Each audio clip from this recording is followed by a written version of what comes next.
Hi, my name's Richard. Thank you so much for joining me today. I'm delighted to have you here. I'm a brand strategist that has about 20 years worth of experience with brands in the UK and the US and further afield that you'll probably be familiar with at some point or another. And I'm here today to continue this series on understanding audiences. Now, for either agencies looking to work with clients or the clients themselves, owners of brands that are looking to better understand how to connect with audiences, this is for you. I want you to leave here having a much better understanding of who your audiences are and what to tell them, how to connect with them, how to speak to human beings. It's not as easy as it sounds. And so in this here episode, we're going to look at what it means to define your audiences so that you can do just that and you can talk to them. Stick around, it's going to be great. Look forward to talking to you more. So just to start off with, I want to just share a hypothesis with you, and it's this, that a brand is built successfully on the premise that they have connected to a particular audience group, identified their need, and have served them and communicated with them effectively. If you don't understand your audiences, you have to start here. To get this wrong could mean that there is all sorts of issues in missing your target entirely and potentially wasting copious amounts of resources focused on the wrong thing. So what we've been talking about so far in this series is the idea that all business challenges at their core have a human behind them. Okay, now let that ring true for you for a short moment. The challenges that you face, as we've talked about before, tend to present themselves financially. Okay, but there's always a challenge behind those particular decisions that audiences or customers make, which leads to that irrelevance, right? Or the fact that they're choosing one particular brand over yours, a competitor, for example. Okay, so the reasons why you are losing market share or profitability may well be simply because of an audience challenge that's underpinning it. It's clear in that bygone era of mass marketing, which we're slowly moving away from, we were focused on a much more universal approach to content and communications. Now we're focused on specific personalized experiences for customers. But that all comes with a challenge that as a brand, when you're looking to develop a global experience for your customers, you have to define the specific groups or categories of audiences that you are likely to be able to have the most resonance with.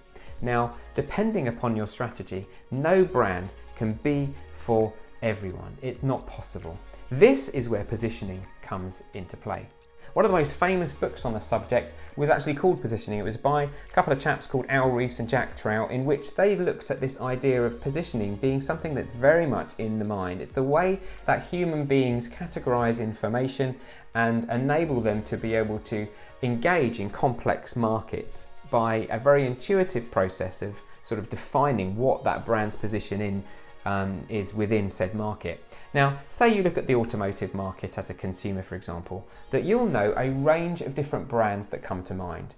What Volvo, for example, is to safety, Ford is to everyday, and Mercedes is to prestige.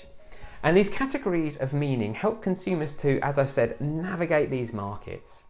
This is the essence of a big part of what perception is, and therefore branding is, certainly in a macro sense. So the challenge being these days that markets have fragmented and have become driven by niche interests. Once the axis was flat, so if you think about the automotive market, for example, you had the choice of black, if you remember that original kind of Ford quote. Think again of the automotive market, for example. There are layers to it now amidst the different audience groups. So you have the electric car, you have the SUV, you have the minivan, and each within their own audience. And then all of the different brands themselves have their offerings that support that particular product type, bent on focusing at particular audience groups. So the challenge really is identifying which audience is right for your brand. So the question is, how do we do that? That is the million-dollar question. But one of the first steps that you can do to start with is really just to identify who your current customers are. Who is currently buying from you, talking about you, or engaging with you and your products and services? Okay, if you can identify that, then that is the first step. Secondly, another way to understand what potential audiences there are out there is to do a kind of a competitive analysis in many ways, whereby you look at your competitors and see who their audiences are. See if they're similar, see if they're different, if you're offering similar products. Why is it that some of those customers are going to those particular brands as opposed to yours? The third way that would help give you some insight into who your audiences could or should be is really by looking at online data. So by looking at a client's online analytics using kind of like a social listening tool to see what conversations are happening around topics related to their particular brand is a useful place to start. Now it can be them talking directly about your brand or a competitor's brand, or subjects within that ecosystem or within that market that relate to your brand. Maybe you're able to find, for example, by looking at digital music, who are listening to specific types of kind of music that are similar to your customers, but maybe haven't been considered yet. That is a potential market opportunity by which you can kind of reach out to those groups of people and potentially make them your own customers, if only they were to become aware of your product or service, or your client's product or service. This will give you some indication of the types of people, firstly, talking about, secondly, issues related to what would be your client's brand. Now, for example, we're talking about cars here. Which communities of people are talking about, potential cars, if that was your client, that you have a offer that could support their need, right? Do you know who that group are? Are you able to reach out to them with communications to maybe make them aware of the brand that you offer? Maybe you're launching a brand to a new group of people. The electric car would be a great example of how many brands at the moment within that automotive ecosystem or market are looking to find new customers and looking to position themselves as a viable option for an electric vehicle. So as a brand, you need to understand both the potential customers and also the topics that relate to what those customers are looking for. And at the heart of that is a need that you're looking to serve. So next, once you've identified a specific group, it's essential to understand preferences. This is where you may want to engage with some research, such as a survey, for example, to help you to focus in on who those customers are and understand more about them. You can potentially use focus groups as well as a great way to start to gather insights around these particular audiences. It will be critical to understand the human need that could relate to your product and what pain point it is that you are solving for these potential or real customers. Okay, so beyond that, not only do you want to understand who they are, but understand the kind of values and lifestyle decisions that they would naturally make as part of who they are as an audience group. Okay, then you can start to relate to them as people rather than targets, which in turn makes you more personable, or your brand obviously more personable. And that can be activated through communications, through the brand experiences that you provide these customers, as you kind of activate in many ways the insights that kind of come from the research that you do into understanding these audiences. So now that you've qualified your audience, it's time to define them and to really just establish what we call audience personas. Now, personas are really a generalized summary of the specific type of person that you are trying to reach. Okay, so essentially, you're trying to identify a relatable profile that allows you to understand and empathize with real people that your company needs to provide products or services or whatever to. This then provides you with the clarity to tailor your brand experience, your communications, and your sales process to their unique need. Okay, so now that we've identified that we need personas, what actually goes into a persona? Well, essentially, you're looking to answer commonly held questions, such as the following. And really what I'm going to do is just sort of identify a few areas that you might want to think about when you're creating a persona for a client of yours. So what are the challenges and frustrations that they have, and how do you uniquely solve them? What's their financial situation? What are their goals and priorities as people? What are their values? What phase of life are they in? You know, a single mum will be in an entirely different position than somebody who's retired. What about issues like gender or age or geography, for example? What values do they have and what's important to them? What might make their personality be unique to them? How are they wired as people? Are they fun? Are they light-hearted? Are they serious? Are they conservative? Are they carefree with their attitudes and actions? All these sorts of bits of information help to sort of build together a generalised sort of persona so you can be focused in your communications. What's their preferred type of communication? What dialect do they even use? How do they speak? Where do they hang out? Where do they get their information from? What kind of communications or communities are they a part of, for example? What's their lifestyle like? What do they do for fun? Where do they go on holiday? And what do they do for work? All of these are kind of, continued strokes in this painting of trying to identify a picture of who these people are. You can look at things like what their family situation is like. Are they married? Are they single? Do they have children? Are they retired? Each piece of information builds to help support this profile. Now, each of the questions that you would want to have within the persona should really depend upon your brand as well. So this is where the uniqueness kind of comes in of who you are. Say, for example, that you are promoting or own a SaaS product. You might want to think more about their online behaviour, as that would be key to understanding their preferences. If, for example, your project revolves around sort of a fast-moving goods sort of package product, then understanding who your audience's particular interests are or shopping habits are as they come to make conclusions about decisions around food and how they access that food is going to be really important. What kind of tensions they have in going shopping? What are the frustrations that they feel with their experience of shopping? How can that be improved? Or what can your brand or your client's brand do to offer a better, more smooth experience? So you can see from this illustration that I've put together in this template that you can kind of fill in with your own data. I'll make this available kind of at the end in the comments so that you can kind of download it yourself and play around with it. But it was used as used by a friend of mine simply to help get some clarity around the people that they were trying to reach. Now, it's important also, as I mentioned, to notice that as you kind of go on the Pinterests of the world or go online to kind of see examples of personas, you'll see a myriad of different types of personas.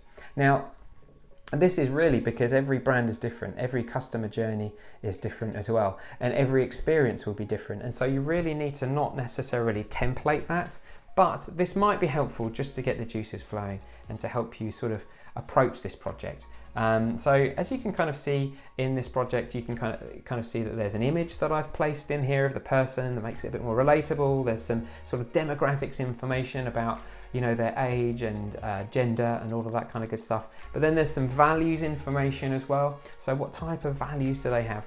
Comparative brands as well that would necessarily be the types of brands that they would shop is really useful too for communicators that then receive this persona or wherever this persona goes within your organization, because they can kind of say, oh, I can see that that's a PCC person or it's a Tom's person, for example. They would buy these kind of brands and therefore I can build language around that. It makes it more relatable, more rounded, right?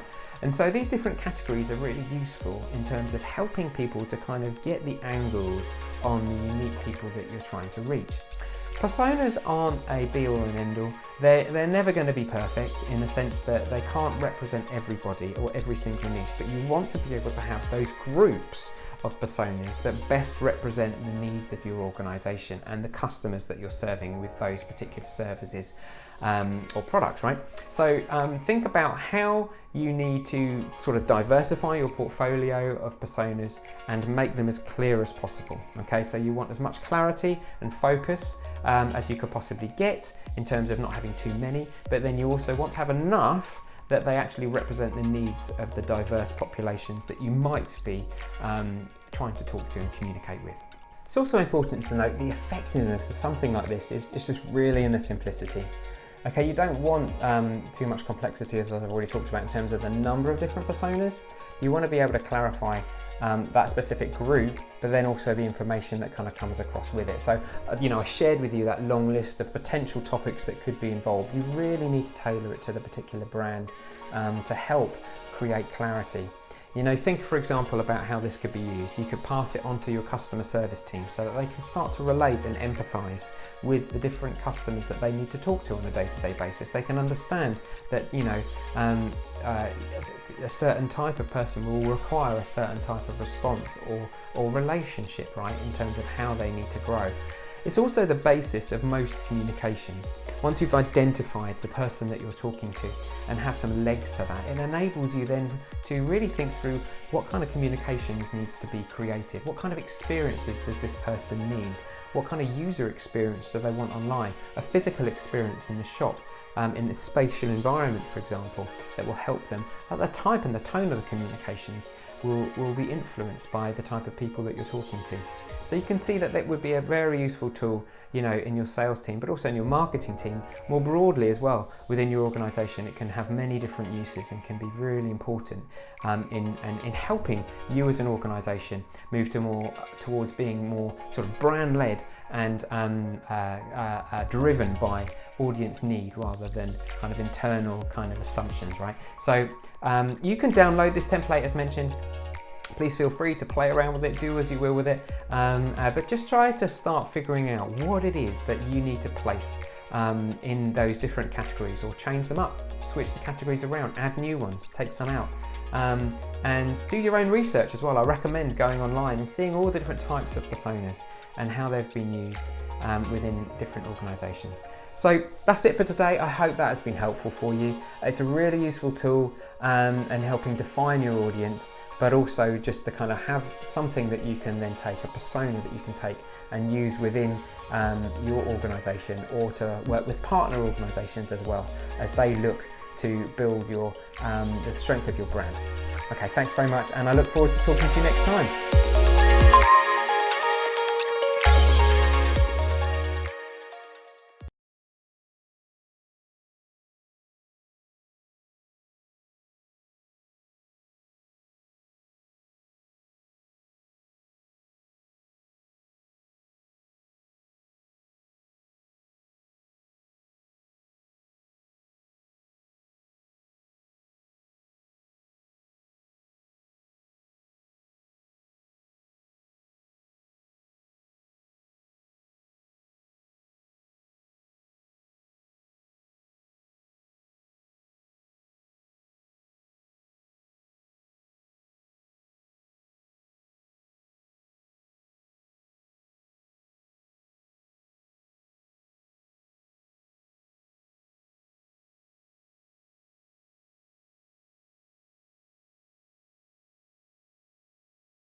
It's also important to note the effectiveness of something like this is just really in the simplicity.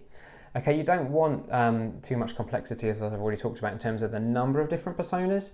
You want to be able to clarify that specific group, but then also the information that kind of comes across with it. So, I shared with you that long list of potential topics that could be involved. You really need to tailor it to the particular brand to help create clarity. Think, for example, about how this could be used. You could pass it on to your customer service team so that they can start to relate and empathize with the different customers that they need to talk to on a day-to-day basis. They can understand that, a certain type of person will require a certain type of response or relationship, right, in terms of how they need to grow.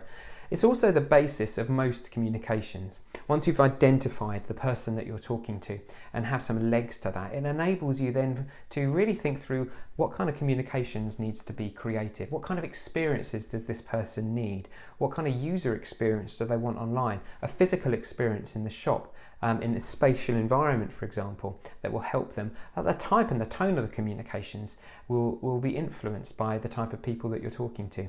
So you can see that would be a very useful tool, in your sales team, but also in your marketing team, more broadly as well within your organization. It can have many different uses and can be really important in helping you as an organization move towards being more sort of brand led and driven by audience need rather than kind of internal kind of assumptions, right? So you can download this template as mentioned. Please feel free to play around with it, do as you will with it, but just try to start figuring out what it is that you need to place in those different categories, or change them up, switch the categories around, add new ones, take some out, and do your own research as well. I recommend going online and seeing all the different types of personas and how they've been used within different organisations. So that's it for today. I hope that has been helpful for you. It's a really useful tool and helping define your audience, but also just to kind of have something that you can then take, a persona that you can take and use within your organisation, or to work with partner organisations as well as they look to build the strength of your brand. Okay, thanks very much, and I look forward to talking to you next time.